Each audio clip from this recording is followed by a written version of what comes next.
Welcome to another episode of Bespoke Architects Design in Detail. This is Price Renovation, located in Newtown and designed and documented between 2011 and 2013. The clients purchased this single-storey Edwardian on a corner block, so it's got 3 street frontages, as you can see in this aerial. The bottom of the image, the right-hand side of the block, and then across the rear.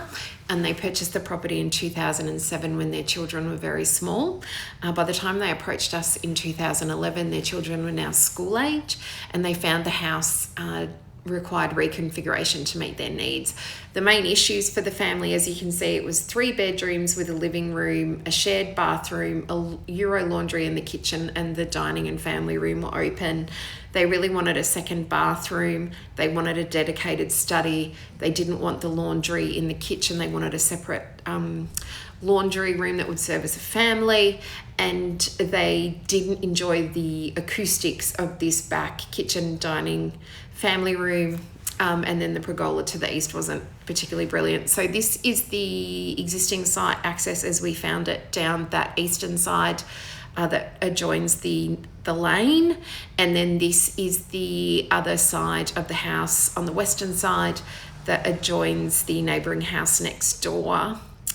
And then this next image is that rear east-facing alfresco area. You can see that the bathroom window looks out into this space. It did have a polycarbonate roof over it, but it wasn't ideal. And then this is that large open plan area at the back. You can see the property had a big backyard, but the access wasn't great. The view isn't great out.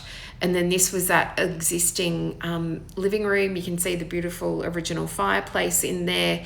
But again, just in terms of a flow, the house didn't really work that well. And this was that one shared bathroom. So the toilet's in the bathroom. As the children are getting older, this isn't ideal.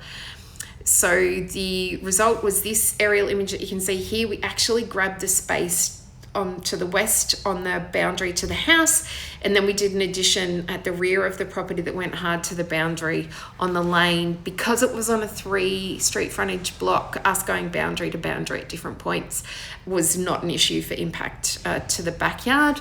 This is the floor plan. So we added another wall in the passage, creating 4 rooms in the front of the house, the quiet zones.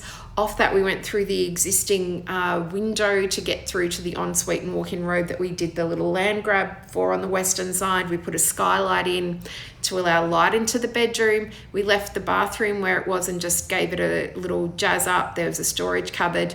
Opposite that, we put the new laundry, so that's got covered access to it. And then beyond the family bathroom was the new entry, and then we created a new media room and a new living room.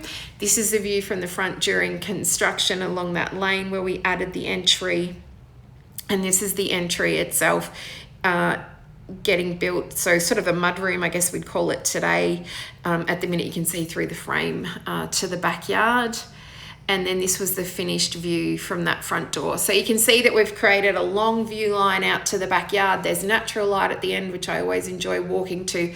We've polished up the floorboards and given it a coat of paint. This is the addition on the western side. So we're looking at the ensuite window here. You can see the addition sits underneath the eave line of the existing, and it's in that Sky-On matrix cladding, painted in the Dulux Caddy Silk, so a slight purple tint to it. It was really a contrasting addition. This is the inside of that walk-in robe. The space was about 1.8 meters. You couldn't really do this in anything smaller. So you can see, compared to what they had, they've got great storage, and then they've got the little ensuite as well. It's a shower at the end, and above the shower is another window letting light in.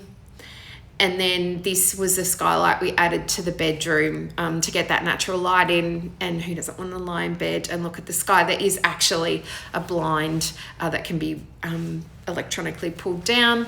This is a view from the corner of the lanes at the rear of our addition. Again, we did that flat, low profile Sky-On matrix cladding that sits below the eave line, so we didn't need to touch the structure of the existing roof. And you can see where we've got an undercover alfresco area and then the doors off the living space. And then we put new big sliders off the original dining room. So we've got much more visual access to the backyard, which was really important to the client with their young children. And we've created a decked area as well that's north facing now, so much better orientation.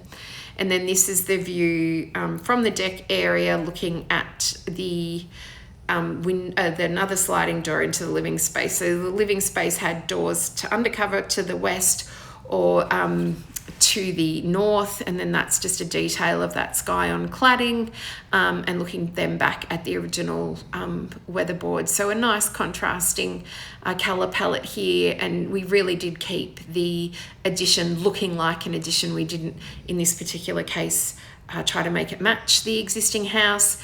This is the new laundry room that we created. It's got generous storage, it's got huge workbenches, it's got the capacity for the underbench washing machine and dryer, it's got a beautiful natural light to that undercover protected entry that it abuts the walk-in robe on that western boundary. And then this is the view to the new entry to the east. On the right hand side of this image is that little storage cupboard that we had. So we've got heaps of natural light, heaps of entry points. There's a view back to the front door. So if your children are in bed, your guests don't actually have to come to the front door and walk through that quiet zone. They can come down the side of the house and come in that mudroom entry, which is on the left-hand side of this image. And there you can see our new kitchen on the right-hand side with the skylight. And then this is a close-up view again at handover of just that front entry, floorboards polished, repainted, the new wall to the master bedrooms on the right hand side of that image. And then this is the reconfigured family bathroom. So again, we didn't add any more floor area to this bathroom. We just reworked the layout to make it bigger and more generous. You can see it's got that nice built-in bath, the vanity, the feature, a mirror above that. And this is sort of taken from the toilet location with the shower to our left in this image. You can see nice sort of grey tiles, remembering this was done sort of constructed in 2013. It's now 2025. I would say that still feels contemporary. This is possibly my favourite piece of joinery I've ever done. This is a corner from the dining room, looking back at the living room. Behind that joinery is the media room, so it's completely shut. You can completely close it down. We just gave them the zones to be able to not be deafened by the children. And then this is the new kitchen, as you can see here, a nice L shape. We just moved it further along into that space when we crimped a bit for the laundry, which now sits behind it. But it's still got heaps and heaps of storage and a sitting room. It's just a really functional kitchen.